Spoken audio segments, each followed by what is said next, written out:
Hey, what's up? What's good? What's going on?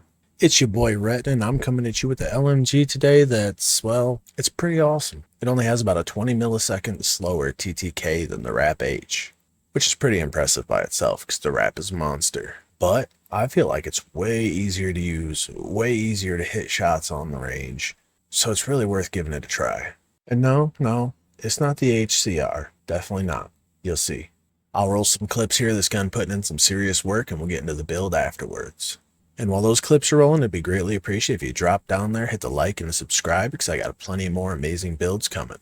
Enjoy.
Welcome back.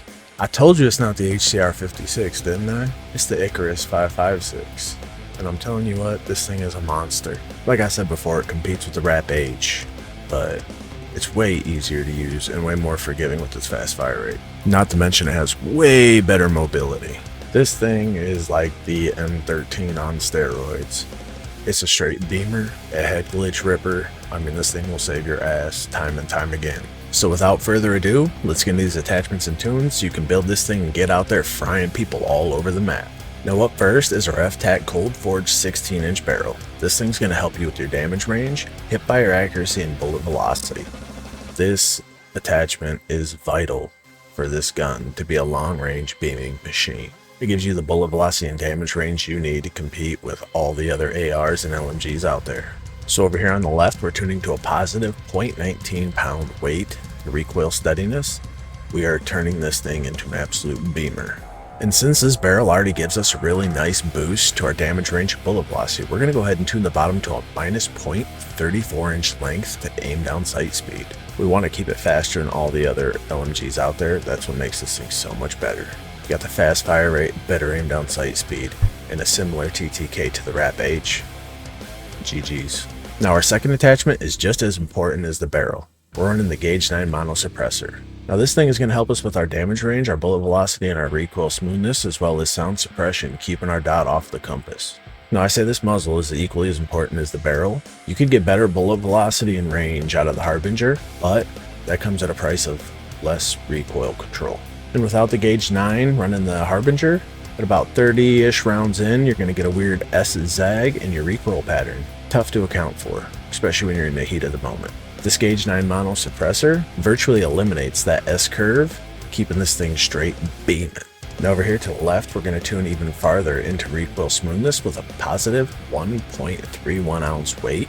This is going to help us keep this thing absolutely steady, no side to side, barely any up and down, which is an easy correction as it is. You can't beat it for reaching out and touching someone. And speaking of reaching out and touch someone, our bottom tuning is going to help even more, where we're going to tune to a positive 0.77 inch length to the bullet velocity, making our bullets zip even faster, less bullet drop, more accurate, more deadly.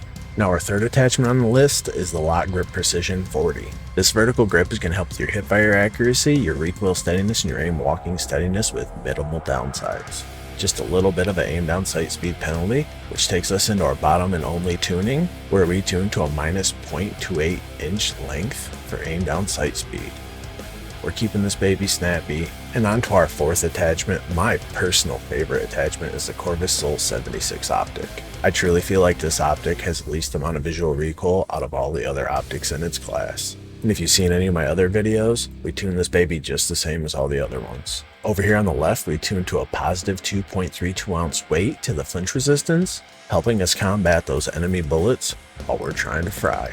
And down here on the bottom, we're tuning to a minus 1.45 inches to the furthest eye position, also adding less visual recoil to this optic. Our final attachment is the Demo Precision Elite Factory Stock. This thing's going to help us with our aiming stability and recoil control, which is kind of directly how we're going to tune it. And down here on the bottom, we're tuning to a positive 2.09 inch length for the aiming idle stability, virtually eliminating that side-to-side weapon sway, keeping this thing accurate and beaming. And while we're on the subject of aiming, that'll take us over here to our left column, where we're tuning to a minus 3.10 ounce weight to the aim down sight speed. Snappy, snappy, snappy. This gun, it doesn't quite move like an AR, but it's way faster than the other LMGs out there. And I'm telling you, you will not rip people off of headies with any other LMG like you do with this one. Phenomenal rifle. You should really try it. And if you happen to build and run this gun, stop back by. Drop your highest kill game in the comments. And if you have any weapons that you would like to see tweaked, drop that in the comments as well. Then hit that like button, subscribe, and bell notifications so you can be notified when I build your weapon. I'm Retina, the Master Gunsmith of MAZRAH, signing out. Stay safe, shoot straight, stack them bodies, have a blast. Peace.